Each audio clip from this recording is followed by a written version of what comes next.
শিক্ষার্থীদের মাঝে নৈতিক শিক্ষাবোধ তৈরির লক্ষ্যে নড়াইলের বিভিন্ন শিক্ষা প্রতিষ্ঠানে বিক্রেতাবিহীন দোকান সততা স্টোর স্থাপনের লক্ষ্যে মঙ্গলবার 4 জুন বেলা 11টার দিকে দুর্নীতি দমন কমিশন সমন্বিত জেলা কার্যালয় যশোরের আয়োজনে নড়াইল সদর উপজেলার 35টি শিক্ষা প্রতিষ্ঠানের মাঝে শিক্ষাবৃত্তি, শিক্ষা উপকরণ ও সততা স্টোরের অনুকূলে বরাদ্দকৃত অর্থ বিতরণ করা হয়।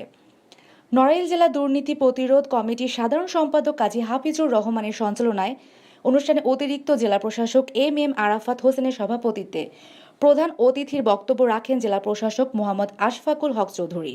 বিশেষ অতিথির বক্তব্য রাখেন জেলা শিক্ষা অফিসার মোহাম্মদ জাহাঙ্গীর আলম, নড়াইল জেলা দুর্নীতি প্রতিরোধ কমিটির সভাপতি অধ্যক্ষ মোহাম্মদ মনিরুজ্জামান মল্লিক, দুর্নীতি দমন কমিশন সমন্বিত জেলা কার্যালয় যশোরের সহকারী পরিচালক মোহাম্মদ মোশাররফ হোসেন, সহকারী পরিচালক জালাল উদ্দিন, রথডাঙ্গা মাধ্যমিক বিদ্যালয়ের প্রধান শিক্ষক সাখাওয়াত হোসেন প্রমুখ।